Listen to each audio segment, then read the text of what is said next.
தற்போதைய அண்மை தகவலாக பார்த்து வருவது தாவேக ஆட்சியில் அதிகரித்து வரும் பாலியல் வன்கொடுமை என்றே குறிப்பிடலாம். இதற்கு கனிமொழி எம்பி தற்போது கண்டனம் தெரிவித்திருக்கிறார்.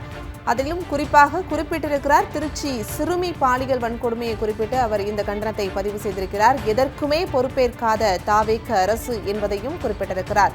திருச்சி கீழப்புலிவார் ரோடு பகுதியில் 14 வயது சிறுமி கடத்தி செல்லப்பட்டு பாலியல் வன்கொடுமைக்கு உள்ளாக்கப்பட்ட செய்தி அதிர்ச்சியும் வேதனையும் அளிப்பதாக அவர் அதில் குறிப்பிட்டிருக்கிறார். தொடரும் குற்ற சம்பவங்களால் தமிழ்நாட்டு பெண்கள் வீதியில் உறைந்து போயிருக்கின்றனர் என்பதை கனிமொழி எம்பி வேதனையுடன் தெரிவித்திருக்கிறார். தாவேக ஆட்சியாளர்கள் எதற்குமே பொறுப்பேற்காமல் இருந்து வருவதையும் அவர் குறிப்பிட்டிருக்கிறார். தாவேக அரசு நடவடிக்கை எடுக்கப் போவது இல்லை என்ற துணிச்சலில்தான் குற்றவாளிகள் ஊருக்குள் சுற்றி திரிகிறார்களா என்றும் வினவியிருக்கிறார். காவல்துறைக்கு பொறுப்பு வகிக்கும் விஜய் என்னவானாலும் தொடரும் சட்ட ஒழுங்கு பிரச்சினைகள் குறித்து விளக்கமளிக்க போவதே இல்லை என்பதையும் அவர் சுட்டிக்காட்டியிருக்கிறார். தொடரும் சட்டம் ஒழுங்கு பிரச்சினை குறித்து குறைந்தபட்சம் துறைசார் அதிகாரிகளாவது மக்கள் முன் விளக்கமளிப்பார்கள் என்று எதிர்பார்க்கிறேன் என்பதையும் அவர் அதில் குறிப்பிட்டிருக்கிறார். தற்போதைய அண்மை தகவலாக பார்த்து வருகிறோம்.